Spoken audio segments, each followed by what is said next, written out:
Kareena Kaiser hepatitis A এবং ইতে আক্রান্ত হয়ে আজকে আমাদের ছেড়ে চলে গেছে। আমার আসলে দুঃখটা এখানে যে যখন তাকে হসপিটালে নেওয়া হয়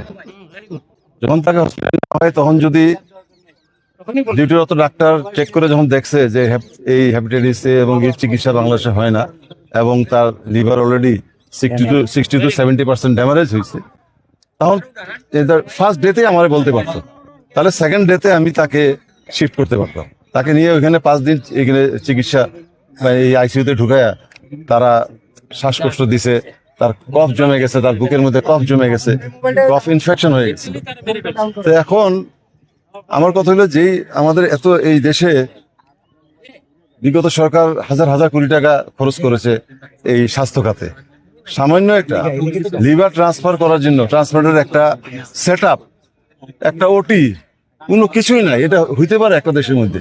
আমাদের দেশে কত বড় বড় অপারেশন হচ্ছে, হার্টের অপারেশন হচ্ছে, রিং পরানো হচ্ছে, কিডনি রিপ্লেসমেন্ট হচ্ছে, আরো ভালো ভালো অপারেশন হচ্ছে। কিন্তু আপনাদের মাধ্যমে অনুরোধ যা আমি প্রধানমন্ত্রীকে জানাতে চাই যে এই যে লিভার ট্রান্সপ্লান্ট এইটা সেট আপ অন্তত কমপক্ষে প্রত্যেকটা বিভাগে অন্তত হওয়া উচিত। কারণ এই গরিব মানুষরা কোথায় যাবে? বাংলাদেশের মানুষ 50 থেকে 60% বেশি মানুষ দারিদ্র্যের সীমানার নিচে বাস করে। কয়জন মানুষের পক্ষে অন্তত এই 1.5-2 কোটি টাকা খরচ করে এই চিকিৎসা করতে বাইরে যেতে হয়? একটা সামান্য একটা লিভার ট্রান্সপ্লান্ট যেটা হচ্ছে লিভারের পুরো অংশটাও নিতে হয় না, এগুলি জানতাম না আমরা। এই কাহিনী এফেক্ট হওয়ার পরে জানছি লিভারের অন্তত 20-25% একজন থেকে নিলেই এটা বাকিটা হিলিং হয়ে যায়। এই অপারেশনটা বাংলাদেশে নাই, এটা একটা দুঃখজনক। এত হাজার হাজার কোটি টাকা এই স্বাস্থ্য খাতে ব্যয় হয়েছে। তো আজকে নতুন বাংলাদেশ গড়ার জন্য মাননীয় প্রধানমন্ত্রী ঘোষণা দিয়েছেন। আমি অনুরোধ জানাবো যে এই যে কারিনার মৃত্যুটার পরে আমি ফিল করতে পেরেছি যে এই যে কত মানুষ তারা বিনা চিকিৎসায় মারা যাচ্ছে, কিন্তু আমরা জানি না, এগুলি উঠে না পত্রিকায়। আপনারা মিডিয়ারা কোনোদিন আমি জানি না বলছেন কিনা জানি না, কিন্তু এটা আমি অনুরোধ জানাচ্ছি এটা করার জন্য।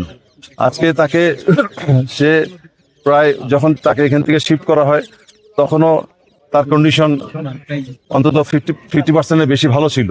তা না হলে তার এয়ারক্রাফটে নেওয়া যেত না। একটা এয়ার অ্যাম্বুলেন্স কখনোই একটা মুমূর্ষ রোগীকে এভাবে নিবে না। শি ওয়াজ ফিট, তার 50-60% তার ফিট ছিল, তার ব্লাড প্রেশার ঠিক ছিল, কিডনির অবস্থা ভালো ছিল, হার্টের অবস্থা ভালো ছিল। সবকিছু ভালো থাকার পরে স্টেবল হওয়ার পরেই তাকে নেয়, নাহলে কোনো এয়ারলাইন্স নিতে পারে না তাকে বহন করে। নেওয়ার পরে এখানে হঠাৎ করে কিভাবে যে এই 4 দিনে সে আমাদের চলে গেল, আমি জানছি কি চিকিৎসা করলো। 4 দিনের মাথায় তার লাইফ সাপোর্ট মুখ থেকে খুলে ফেলা হয়। এত বেস্ট একটা হসপিটাল নিয়েও আমরা বাঁচাতে পারলাম না তাকে। খুব খারাপ লাগলো যে এখানে যে আমার 5 দিন নষ্ট হইলো। প্রায় 20-21 লাখ টাকা বিল দিচ্ছে। একটা এয়ার অ্যাম্বুলেন্স নিতে গেলে 60 লক্ষ টাকা। এই কয়জন নিতে পারবে? কয়টা পরিবার এটা ভোট করতে পারে? আমরা তো ধার দেনা করে বহুত কষ্ট করে বিনিয়োগ পয়সা যোগায়। আমি অত্যন্ত কৃতজ্ঞ যারা আমাকে সহযোগিতা করেছেন। অনেকের থেকে আমরা ঋণ নিয়েছি, তারা সহযোগিতা করেছেন। অনেকে দোয়া করেছেন, অনেকে সশরীরে এসে আমার মেয়ের জন্য দোয়া করে গেছেন। বিভিন্ন ডিস্ট্রিক্ট থেকে ফোন আসছে। আমার মেয়ে কারিনা যে এতটা পপুলার ছিল কিন্তু আমি কল্পনাই করতে পারিনি।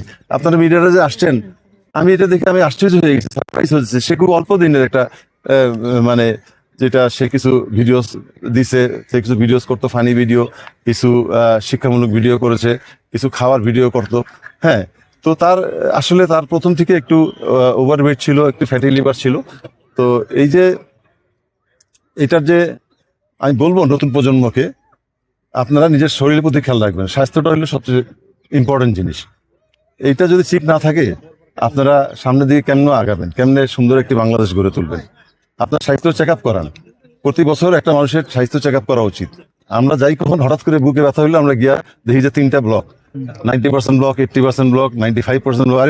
প্রথম থেকে যদি আমরা কষাস থাকি, স্বাস্থ্যের প্রতি কষাস থাকি, তাহলে একটা ওষুধ খেলেই এটা হয়ে যায়, আমার অপারেশনে যাওয়া লাগে না। কিন্তু এই যে হেপাটাইটিস এ এবং এই যে চিকিৎসা নাই, এটা প্রথম দিনই যদি বলতো ডাক্তাররা এটা নাই, এটা সেট আপ নাই, ডাক্তার নাই, সার্জারি করার মতো কেউ নাই, বুঝলাম না। আমরা জানতে পারলাম যে বাংলাদেশে এটা চিকিৎসা নাই।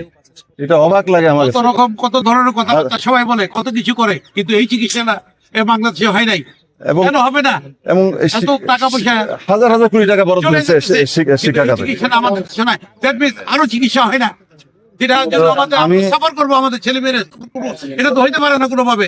আরেকটা সর্বশেষ শুধু এটুকু বলবো যে তাকে ভালোবেসে অনেকে দোয়া করেছেন, তার মধ্যে কিছু নেগেটিভ কিছু কথাবার্তা, এটা আমাদের খুবই খারাপ লাগে যে আল্লাহ বিচার করেছে ইত্যাদি ইত্যাদি। কারণ মৃত্যুতে আলহামদুলিল্লাহ বলেছে, কিন্তু তার কি মৃত্যু হবে না একটা মানুষের? আপনারা যে এখানে যারা এসেছেন, আপনারা কি গ্যারান্টি দিয়ে বলতে পারেন যে আপনারা বাসায় ঠিক মতো যান নিয়ে ফিরতে পারবেন? সকলের দোয়ায় গরু মরে না। ফিরতে পারবেন, এটা কি আছে? তো এই জন্য আমি বলছি যে মানুষের মৃত্যু হবে, কেউ আগে যাবে পরে যাবে, কিন্তু একজন মানুষকে নিয়ে এইভাবে মারা যাওয়ার পরে যে কটূক্তি করা, এটা সত্যি দুঃখজনক। আমি সেই সব ভাই বোনদের আমি আসলে আমার কোনো আক্ষেপ নেই, আমার কোনো রাগও নাই। আল্লাহ তাদের হেদায়েত করুক। তাদেরকে শুধু এটুকু বলবো যে নেগেটিভ ছেলে আছে, আপনার যখন একটা অসুস্থ হবেন, আপনি যখন অসুস্থ হবেন বা আপনি মারা যাবেন, যখন আপনার সম্পর্কে যখন এইসব যদি কেউ করে, আপনার ফ্যামিলির মেম্বার্সরা কতটুকু দুঃখ পাবে। তো সেই সব ভাই বোনদের বলছি যে আপনারা যেসব মিথ্যা ব্লেম দিচ্ছেন তার নামে, সে কিন্তু কোনো রাজনীতি করতো না, সে কোনো দলের সাথে জড়িত না, সে একটা নিউট্রাল, সে একটা খোলা মনের মানুষ, সে সবাইকে ভালোবাসতো, সে গরিবদের কত টাকা দান করেছে, নীরবে দান করেছে। আমি তাকে বলছি তুমি কিছু কাউকে দিলে, ডানাতে দিলে বাম হাত যেন না জানে। সে অনেক সময় বিভিন্ন জায়গায় খেতে যেত, দেখতো যে বাইরে দুইটা ভিক্ষুক থাকলে ভিক্ষুকদের নিয়ে যেত, অনেকে ঢুকতে দিত না, অনেক রেস্টুরেন্টে তো ভালো কাপড় টাপড় না থাকলে ঢুকতে দেয় না, কিন্তু কাইনা তার সাথে করে নিয়ে, না এরা কাস্টমার, এরা খাবে আমার সাথে বসে, এইভাবে খাওয়াইছে। আর তারপরে সে তার গাড়িতে অনেক সময় শীতের কম্বল নিয়ে ঘুরতো, গেঞ্জি বিভিন্ন কাপড় চোপড় নিয়ে ঘুরতো, কোন গরিব মানুষ থাকলে তাকে এটা দিয়ে দিত। এরকম অনেক সোশ্যাল কাজ করেছে। তার একটা সিনেমা হয়েছে, আপনারা জানেন, 36 এরপরে সে বললো যে একটা সমাজসেবামূলক তার একটা প্ল্যান ছিল তার ভবিষ্যতে, যে একটা সিনেমা করবে, যেটা হলো তরুণ প্রজন্ম যে চলে যাচ্ছে বিপথে, তারা নেশাগ্রস্ত হয়ে যাচ্ছে, কেউ চাঁদাবাজি করছে, কেউ সন্ত্রাস করছে, এই ধরনের এই যে যুব সমাজ, তরুণ যুব সমাজকে নিয়ে আমাকে বললো যে তোমার অভিনয় করতে হবে। আমি বললাম, মা আমার তো এত অভিনয় করতে খুব কষ্টকারী না, এই একটা 5 সেকেন্ডের একটা সিন করতে আমার তো 5 ঘন্টা দিতে হয়। কয় না, তোমার করতেই হবে, তুমি একটা ভালো একটা রোল প্লে করবা। তার একটা ইচ্ছা ছিল এই ধরনের একটা সমাজসেবামূলক একটা সিনেমা করা, যেটা তখনও পড়ে আছে। সে যখন যায় হসপিটাল যাওয়ার আগে সে বলছে যে এই ল্যাপটপটা কেউ ধরবে না, সে পছন্দ করে না তার রুমে কেউ যদি কিছু ছাপ ধরে। তার মাকে সবসময় বলে যে আমারটা আমি গুছাবো, তুমি আইসো না আমার রুমে। বুয়াকে তাকে ওয়ার্নিং দিয়ে গেছে, বুয়াকে, যে এই ল্যাপটপটা বিছানার উপরে আছে এবং চুলের ক্লিপটা রাখা আছে, যে এই দুইটা জিনিস তুমি ধরবা না, এটা ল্যাপটপে এমন অনেক কাজ আছে, আমি ফিরে এসে কাজটা করব। কিন্তু সে ফিরে আসার হলো না। আপনারা যদি কোনো প্রশ্ন থাকে, তার জানাজার শিডিউলটা আরেকবার যদি একটু বলতেন, এবং কোথায় কবরস্থ করা হবে। আর যেটা বললেন যে 4 দিন পর ডক্টররা জানিয়েছে, এটা তার যে এই অবস্থা তো খারাপ হয়ে গেল, এর পেছনে ডাক্তারদের অবহেলা আছে কিনা? আমি তো প্রথম অবহেলা বলবো যে এখানে একটা এভারকেয়ারের মতো একটা হসপিটাল, এভারকেয়ারের মতো one of the top hospital, যেখানে প্রধানমন্ত্রী, মন্ত্রী, এমপিরা যেখানে চিকিৎসা করা, একটা সর্দি কাশি হলো তারা এখানে দৌড় দেয়।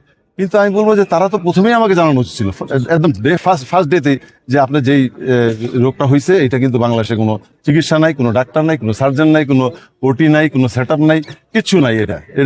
এটা করতেই হবে আপনার বাইরে থেকে, হয় আপনি এর থেকে, মানে এটা দুঃখ নাই। এটা হলো মানে, যেহেতু আমরা একটা জিনিস হলো, আমি তো আসলে কোনো বড় ব্যবসায়ী না বা কিছু না, মধ্যবিত্তই ধরতে পারেন। আমি তো কোটি কোটি টাকার কোনো ফায়দাও লুটি নাই, কোনো ব্যাংকও লুটি নাই, যে কোনো শেয়ার বাজার থেকে টাকাও লুটি, যে আমার কাছে আমি ফট করে নিয়ে সিঙ্গাপুর বা ইউরোপে চলে যাব।